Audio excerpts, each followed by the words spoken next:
Good evening. आप सभी का चैंपियन क्लासेज में स्वागत है।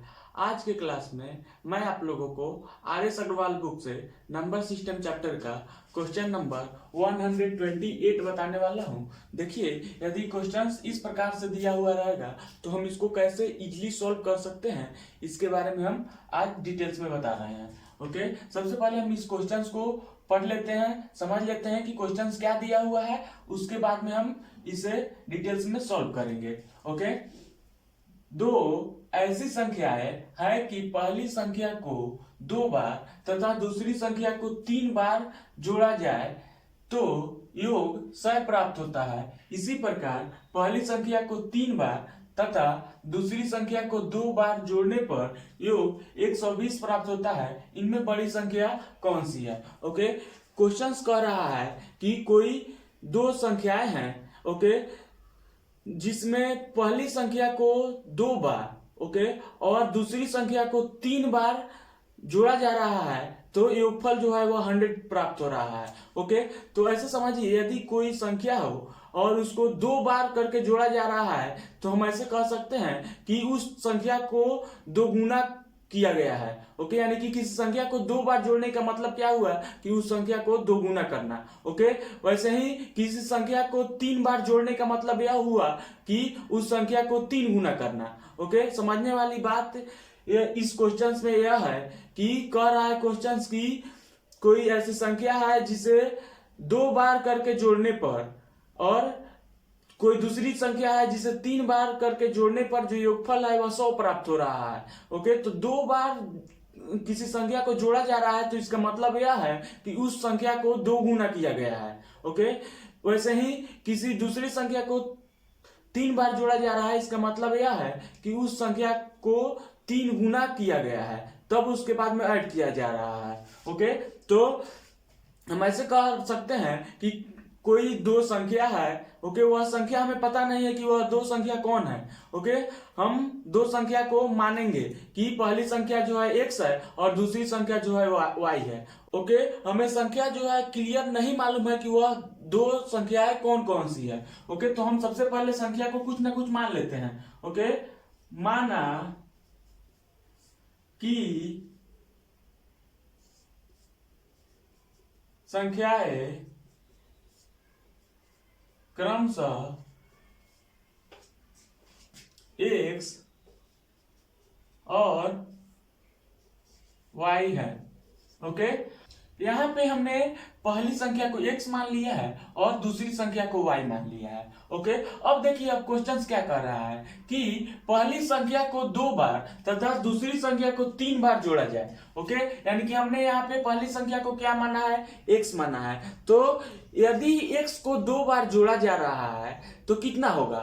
2x होगा। ओके, यानी कि x प्लस x 2x हो जा रहा है। तो हम ऐसे भी कह सकते हैं कि यदि किसी संख्या को आपस में 2 बार जोड़ा जा रहा है तो वह संख्या जो है 2 टाइम्स है। ओके, वैसे ही सेकेंड नंबर पॉइंट कह रहा है कि दूसरी संख्या को 3 बार जोड़ा जा रहा है, तो दूसरी संख्या को हमने यहाँ पे y मान लिया है। ओके, तो y को यदि 3 बार जोड़ा जा रहा है यानी कि y प्लस y यानी कि कितना हो जाएगा? 3y हो जाएगा। तो हम ऐसे भी कह सकते हैं कि यदि किसी संख्या को 3 बार आपस में जोड़ा जा रहा है तो वह संख्या जो है 3 टाइम्स है। ओके, यानी कि 3 गुना है। ओके, तो यह जो है यहाँ पे समझने वाली बात यह है। ओके, अब हम इस क्वेश्चंस को सॉल्व करते हैं। देखिए, प्रश्नानुसार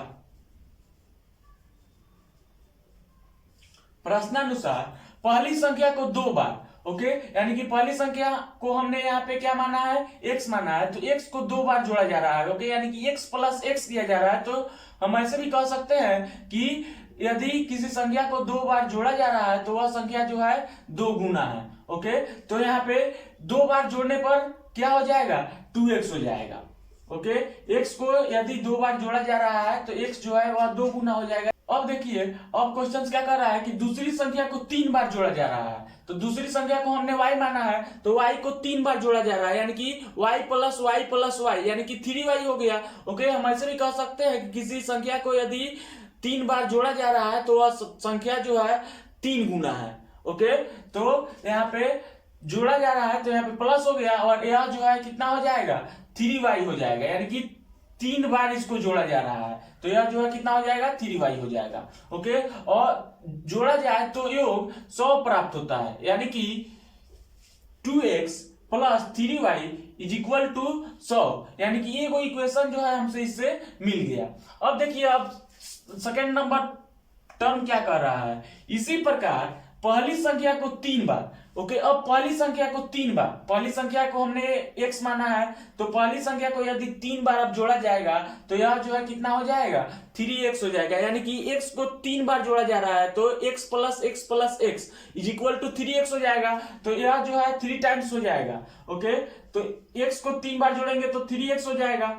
ओके, प्लस हम लोग जोड़ रहे हैं इसलिए यहाँ पे प्लस का सिंबल दे रहे हैं, तथा दूसरी संख्या को 2 बार जोड़ने पर, अब दूसरी संख्या को 2 बार जोड़ा जा रहा है, यह जो y है इसको 2 बार जोड़ेंगे तो कितना हो जाएगा 2y हो जाएगा। जोड़ने पर योगफल 120 प्राप्त होता है। ओके, तो इनमें बड़ी संख्या क्या होगी। अब देखिए अब हमें यहाँ पे 2 इक्वेशन प्राप्त हो गया। Okay, first equation that is second equation.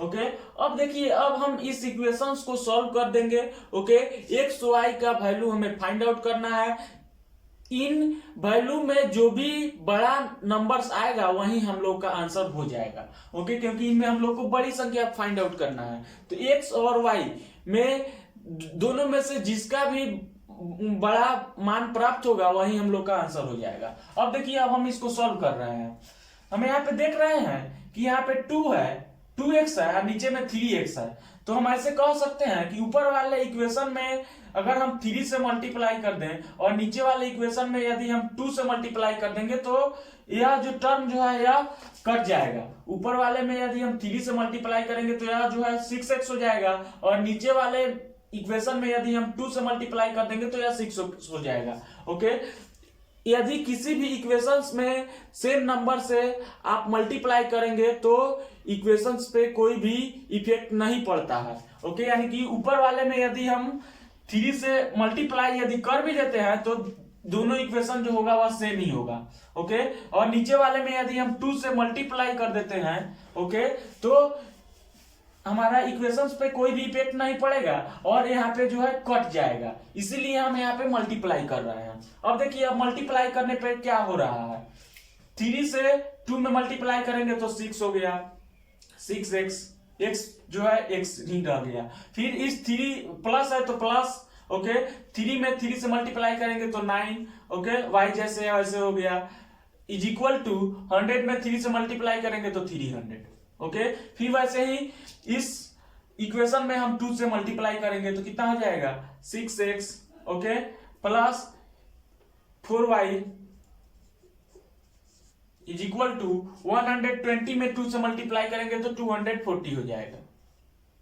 Okay, अब देखिए अब हम यहाँ पे कैंसिल आउट कराएंगे। देखिए यहाँ पे हम इसको सब्ट्रैक्ट कर रहे हैं, इस इक्वेशन में से इस इक्वेशन को सब्ट्रैक्ट कर रहे हैं तो नीचे का सिंबल जो है वह चेंज होता है। यहाँ पे हमेशा प्लस रहता है तो यहाँ पे क्या हो जाएगा माइनस हो जाएगा, यहाँ पे माइनस हो जाएगा, यहाँ पे माइनस हो जाएगा। ओके, यानी कि इसको हम क्या कर रहे हैं सब्ट्रैक्ट कर रहे हैं, तो सब्ट्रैक्ट में नीचे वाले इक्वेशन का सिंबल जो है वह चेंज हो जाता है। और यह देखिए 6x में से 6x को घटाइएगा तो 0 होगा। ओके, यानी कि ये कट गया। अब देखिए यहाँ पे 9y में से 4y को आप घटाइएगा तो कितना होगा 5y होगा।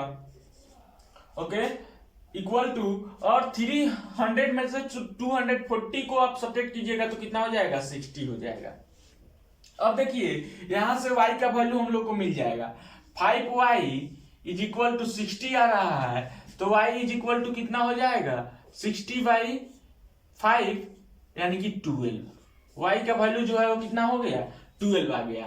ओके, अब देखिए अब इस y का वैल्यू जो भी आ रहा है इसे यदि हम किसी इक्वेशन में पुट कर देंगे y का वैल्यू को तो हमें x का वैल्यू फाइंड आउट हो जाएगा। ओके, अब देखिए यहाँ पे y का मान हम किसी भी समीकरण में रख रहे हैं, यानी कि एक में ही रख रहे हैं। y का मान समीकरण 1 में रखने पर ओके इक्वेशन क्या है देखिए, एक बार इक्वेशन को लिख देते हैं। आप इस इक्वेशन को भी लेकर के चल सकते हैं या इस इक्वेशन को भी लेकर के चल सकते हैं, आप किसी भी इक्वेशन को लेकर के चल सकते हैं। देखिए हम ऊपर वाले को ले रहे हैं ताकि कैलकुलेशन जो है वह आसान होगा, इजी होगा। ओके, तो यहाँ पे देखिए 2x plus 3y is equal to 100। Okay, अब हमें y का वैल्यू फाइंड आउट हो गया है, तो y के जगह पे हम इस 12 को रख देंगे। ओके, तो 2x जैसे है वैसे रह गया, प्लस 3 इंटू y की जगह पे 12 रख देंगे। Okay, is equal to 100। Okay, अब देखिए, अब इसको हम और भी आगे बढ़ा रहे हैं। तो देखिए यहाँ पे 2x जैसे है वैसे प्लस इसको मल्टीप्लाई करेंगे तो कितना हो जाएगा, 36 हो जाएगा। 12 3 जा 36। Okay, is equal to 100। अब देखिए यहाँ पे 2x plus 36 is equal to 100 आ रहा है, तो इस 36 को हम राइट हैंड साइड में ले जाएंगे। तो यहाँ पे 36 जो है पॉजिटिव है, राइट हैंड साइड में जाएगा तो निगेटिव हो जाएगा। 2x जैसे वैसे रह गया, यहाँ पे इक्वल टू 100 माइनस 36। ओके, अब देखिए, अब इसको हम यहाँ पे सॉल्व कर रहे हैं तो कितना हो जाएगा, 2x इज इक्वल टू 100 में 36 को सब्ट्रैक्ट करेंगे तो कितना हो जाएगा 4। ओके, और यह 9 में से 3 को सब्ट्रैक्ट करेंगे 6, यानी कि 2x इज इक्वल टू 64 आ रहा है। तो x is equal to 64 by 2 यानी कि 32। ओके, x का वैल्यू जो है 32 आ रहा है और y का वैल्यू जो है वह 12 आ रहा है। अब देखिए यहाँ पे x का वैल्यू बड़ा है कि y का वैल्यू बड़ा है, तो देखने में हमें दिख रहा है कि यहाँ पे x का वैल्यू बड़ा है। ओके, तो हमारा आंसर जो है वह क्या हो जाएगा, 32 ही होगा। ओके, x का वैल्यू जो भी आ रहा है वही हम लोग का आंसर हो गया। ओके, यानी कि कह रहा है कि इनमें से बड़ी संख्या कौन है, तो बड़ी संख्या जो है वो कितना हो जाएगा, 32 हो जाएगा। देखिए बहुत ही सिंपल क्वेश्चन था। इस प्रकार के क्वेश्चंस को बनाने के लिए हमें लैंग्वेज को समझना होगा। यदि हम लैंग्वेज को अच्छी तरह से समझ लेते हैं तो इस प्रकार के क्वेश्चंस को हम इजीली सॉल्व कर सकते हैं। ओके, एक बार हम इस क्वेश्चंस को अगेन रिपीट कर दे रहे हैं। देखिए क्वेश्चंस क्या कह रहा है कि पहली संख्या को 2 बार तथा दूसरी संख्या को 3 बार जोड़ा जा रहा है। ओके, तो यहाँ पे हमें संख्या जो है क्लियर मालूम नहीं है कि संख्या क्या है। ओके, तो हम संख्या को कुछ ना कुछ मान लेंगे। ओके, यहाँ पे हमने संख्या को x और y मान लिया है। ओके, यानी कि पहली संख्या को x मान लिया है और दूसरी संख्या को y मान लिया है। याद रखिएगा, यदि किसी भी संख्या को आप पहली मान करके बना रहे हैं तो उसको हमेशा पहले ही मान के बनाना होगा पूरा क्वेश्चंस में। ओके, यदि आप किसी संख्या को दूसरी मान करके बना रहे हैं तो उसको पूरा क्वेश्चंस में दूसरा मान करके ही बनाना होगा, तभी आपका आंसर सही आ पाएगा। ओके, तो यहाँ पे हमने पहली संख्या को x मान लिया है और दूसरी संख्या को y मान लिया है। ओके, अब क्वेश्चन क्या कह रहा है कि पहली संख्या को 2 बार तथा दूसरी संख्या को 3 बार जोड़ा जा रहा है। ओके, यानी कि पहली संख्या को हमने x माना है तो x को यदि 2 बार जोड़ा जा रहा है तो कितना हो जाएगा, x plus x is equal to 2x हो जाएगा। ओके, तो हम ऐसे भी कह सकते हैं कि यदि किसी संख्या को 2 बार आपस में जोड़ा जा रहा है तो वह संख्या 2 गुना है। ओके, यानी कि 2 टाइम्स है। ओके, यानी कि उसका वैल्यू जो है वह 2 टाइम्स आएगा। यदि किसी संख्या को 3 बार जोड़ा जा रहा है तो वह संख्या जो है 3 गुना हो जाएगा। ओके, तो वैसे ही हमने यहाँ पे सॉल्व किया है। तो 2 बार जोड़ा गया है फर्स्ट संख्या को तो 2x हो गया, फिर दूसरी संख्या को 3 बार जोड़ा गया है तो 3y हो गया, इज इक्वल टू 100 जो है योगफल जो है 100 प्राप्त हो रहा है, तो यहाँ पे 100 लिख दी है। अब देखिए आगे बढ़े हैं तो यहाँ पे पहली संख्या को 3 बार जोड़ा जा रहा है, 3x हो गया, फिर दूसरी संख्या को 2 बार जोड़ा गया तो 2y हो गया, इज इक्वल टू 120 आ गया है।